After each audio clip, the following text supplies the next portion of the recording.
WhatsApp everyone, welcome back to the channel. तो आज बारी आ गई है बेसिक टर्म्स को ख़त्म करने की और इसके बाद फिर हम लोग स्टार्ट करेंगे या तो अकाउंटिंग इक्वेशंस या फिर जर्नल एंट्रीज, जो भी आप कमेंट्स में बोलोगे। चलो आज कुछ बचे हुए डिफरेंसेस हैं, कुछ छोटी छोटी टर्म्स हैं जिसके एक्सटेंडेड वर्जन्स हैं, वो सब कवर करते हैं और जानते हैं क्या क्या बचा है और टर्म्स में। चलिए लेट्स बिगिन।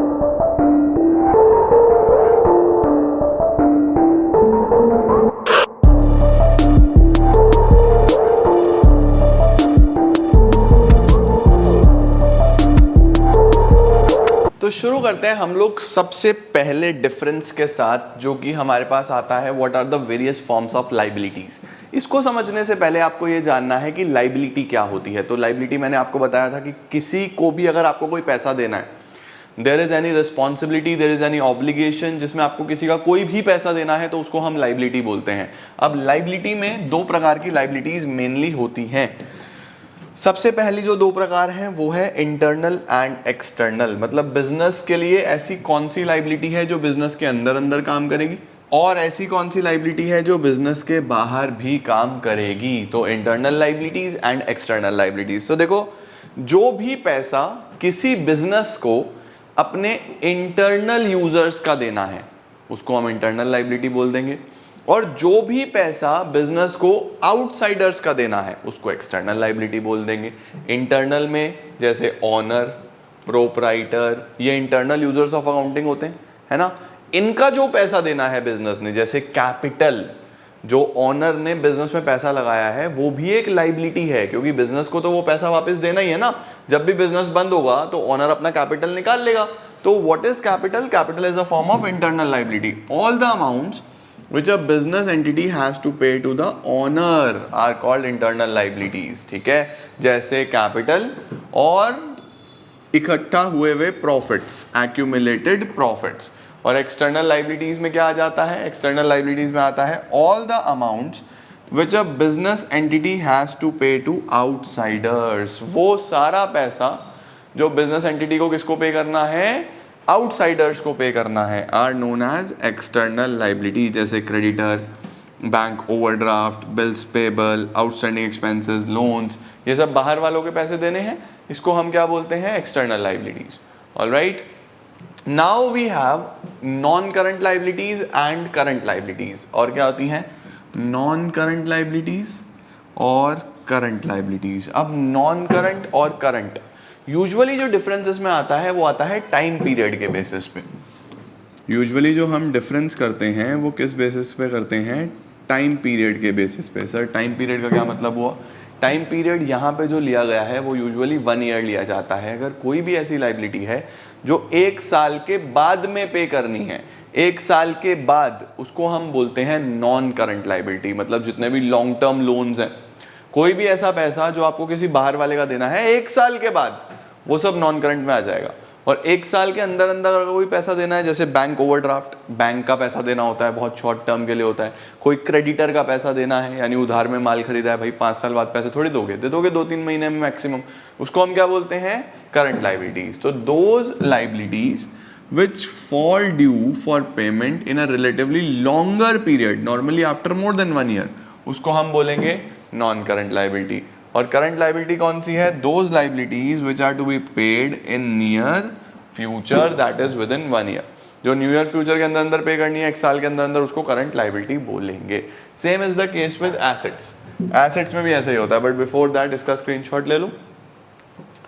अब एसेट्स की अगर मैं बात करूं तो देखो, एसेट्स में भी non current assets, current assets और फिक्टिशियस एसेट्स। सबसे पहले नॉन करंट एसेट समझो, फिर करंट एसेट समझो, फिर फिक्टिशियस समझना। अब लाइबिलिटी तो पे करनी होती है, एसेट्स का आपको बेनिफिट मिलता है। Liabilities are to be paid, assets का आपको बेनिफिट मिलता है। तो जिन एसेट का बेनिफिट लॉन्ग टर्म के लिए मिलेगा, that is for more than 1 year, 1 साल से ज्यादा के लिए मिलेगा, उनको बोलेंगे नॉन करंट एसेट्स। और जिन एसेट्स का बेनिफिट शॉर्ट टर्म के लिए मिलेगा, फॉर लेस देन 1 ईयर मिलेगा, उनको हम बोलेंगे करंट एसेट्स। तो देखो क्या है non current assets? Those assets which are held for continued use in the business for the purpose of producing goods or services and are not meant for resale, जो longer term के लिए आपके पास रहेंगे, उनसे आप फर्दर प्रोडक्शन करोगे, आप उनको बेच नहीं रहे हो, ये सब नॉन करंट है।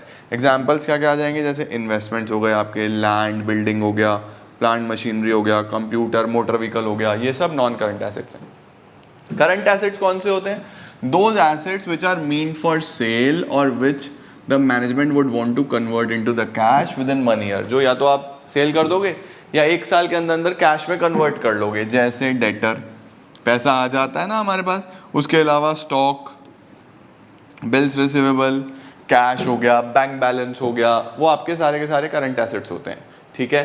फिक्टिशियस एसेट कौन सा होता है, अब देखो फिक्टिशियस में लिखा हुआ है these are the assets which can not be realised in cash, ना तो वो कैश में रियलाइज होंगे और ना ही उनसे कोई फर्दर बेनिफिट आपको मिलने वाला है। No further benefit can be derive from these assets. ठीक है। इनको हम लोग क्या बोल देते हैं, इनको हम लोग बोल देते हैं फिक्टिशियस एसेट्स। बेसिकली ये जितने भी अभी आप चैप्टर नंबर 3 पढ़ोगे नेक्स्ट, जिसमें हम अकाउंटिंग प्रिंसिपल्स के बारे में जानेंगे, तो वहां पे आप समझोगे कि कुछ प्रिंसिपल्स की वजह से, कुछ अकाउंटिंग रूल्स की वजह से हमें कुछ चीज़ों को एसेट्स में दिखाना पड़ता है जो कि एक्चुअल में हमारे एसेट्स होते ही नहीं हैं। ठीक है। जैसे कि हम लोग बोलते हैं इसके अंदर एडवर्टीजमेंट एक्सपेंसेस जो अभी तक यूज नहीं हुए। लाइक फॉर एग्जांपल मैं आपको बोलता हूं कि किसी ने 2 लाख रुपए का एडवर्टीजमेंट कराया और उसको उम्मीद है कि ये 2 लाख का एडवर्टीजमेंट 4 साल तक चलेगा। कितने साल तक चलेगा, 4 साल तक। तो वो क्या करता है, वो इस 2 लाख को 4 साल में डिवाइड करके 50,000 हर साल अपनी बुक्स में दिखाता है। तो पहले साल वो 50,000 खर्चे में दिखाएगा और 1,50,000 एसेट में दिखा देगा। ये बोलेगा कि ये तो मेरा इस साल का एक्सपेंस है, ये तो मेरे खर्चे हैं और ये मेरा एसेट है। अब अगर आप ध्यान से देखो तो क्या ये वापस से कैश में कन्वर्ट हो सकता है, ये बिकेगा तो है नहीं। अब कोई बिल्डिंग हो, लैंड हो, मशीनरी हो, सब बिक जाएगी, लेकिन ये बिकना तो है नहीं। अगले साल कैसे होता है, अगले साल फिर से 50 दिखाता है, अब यहाँ कितना बचेगा, 1 लाख बच जाएगा। अगले साल फिर से 50 दिखाएगा, यहाँ कितना बचेगा, 50 बचेगा। अगले साल फिर से 50 खर्चे में दिखाएगा, ये 0 हो जाएगा। तो देखो 4 साल में खर्चा बुक किया ना, था ये खर्चा, बट अकाउंटिंग नेचर की वजह से, अकाउंटिंग प्रिंसिपल्स की वजह से शुरू में इसको एसेट्स में दिखाया गया। इस तरीके के एसेट्स जो कि कैश में कन्वर्ट नहीं होते, जिनसे कुछ बेनिफिट नहीं मिलता, उनको हम फिक्टिशियस एसेट्स बोलते हैं। तो कितने एसेट्स हो गए हमारे पास, नॉन करंट, करंट और फिक्टिशियस। फिक्टिशियस एसेट अभी आप डिटेल में फर्दर 3rd चैप्टर में ही पढ़ोगे, जब आप प्रिंसिपल पढ़ोगे तो वहां पे आपको इस पे और क्लैरिटी आ जाएगी, तुम्हें चिंता करने की जरूरत नहीं है। ठीक हो गया जी। ये हमने non current assets, current assets, fictitious assets पढ़ लिए। नॉन करंट एसेट अब 2 तरीके के होते हैं, टेंजिबल एंड इनटेंजिबल। टेंजिबल वो होते हैं जो आप देख सकते हो, टच कर सकते हो, सीधी सीधी सी बात है। जो भी आपकी बिल्डिंग्स हैं, मशीनरीज हैं, फर्नीचर्स हैं, उनको टच कर सकते हो, देख सकते हो, वो टेंजिबल है। और जो नहीं देख सकते, जो सिर्फ फील कर सकते हो, जैसे आपकी गुडविल, रेपुटेशन है ना, अब आपकी बिजनेस की मार्केट में क्या पहचान है, क्या रेपुटेशन है, क्या इज्जत है, वो दिखती नहीं है, वो बस आप फील कर सकते हो, तो उसको हम इंटेंजिबल एसेट बोलते हैं। ऐसे ही कोई आपका कंप्यूटर सॉफ्टवेयर है ना, कॉपीराइट्स होते हैं कि अधिकार, कि मेरा मटेरियल कोई कॉपी नहीं कर सकता, वो सब इंटेंजिबल एसेट्स हैं। तो tangible, intangible 2 non current assets होते हैं। अब आ जाते हैं बेटा जी रिसिप्ट्स पे। रिसिप्ट्स हमारे पास 2 तरीके की होती हैं, capital receipt and revenue receipt. कितने तरीके की रिसिप्ट्स होंगी, 2 तरीके की। एक होती है कैपिटल रिसिप्ट, एक होती है रेवेन्यू रिसिप्ट। बहुत सिंपल सा क्राइटेरिया है, आर से रेवेन्यू, आर से रेकरिंग। रेकरिंग का मतलब होता है बार बार होने वाली। रेकरिंग का क्या मतलब होता है, बार बार होने वाली। तो अगर कोई ऐसी रिसिप्ट आपको हो रही है जो आपके बिजनेस में रेगुलर बेसिस पे होती है, रेगुलरली आपको वो रिसिप्ट देखने को मिलती है, उसको हम रेवेन्यू रिसिप्ट बोलते हैं। कि अगर मैं पढ़ाता हूँ और मुझे रेगुलर बेसिस पे मेरे स्टूडेंट से फीस रिसीव होती है, तो मेरे लिए वो एक रेकरिंग नेचर की रिसिप्ट है, उसको मैं अपनी रेवेन्यू रिसिप्ट बोलूँगा। लेकिन मैंने जिस दिन पढ़ाना बंद करा, मैंने अपना फर्नीचर उठा के सारा सेल कर दिया कि यार जब मैं पढ़ा नहीं रहा तो मैं इतने सारे फर्नीचर का क्या करूँगा, मैं इसको बेच देता हूँ। मैंने उसको बेच के जो पैसा आया मेरे पास, वो मेरा रोज रोज तो नहीं आता, कभी कभी आने वाला है, इर्रेगुलर है वो, उसको हम कैपिटल रिसिप्ट बोलते हैं। तो जो कैपिटल रिसिप्ट्स होती हैं ये इर्रेगुलर नेचर की होती है। आपने कोई बिल्डिंग बेच दी, आपने कोई प्रॉपर्टी बेच दी, कोई फर्नीचर बेच दिया, मशीनरी बेच दी और आपको एकदम से बड़ा पैसा आया, उसको आप कैपिटल रिसिप्ट में कंसिडर करोगे। और जो रेगुलर बेसिस पे रोज रोज आपके बिजनेस ऑपरेशन से होने वाला पैसा है उसको आप रेवेन्यू रिसिप्ट में कंसिडर करोगे।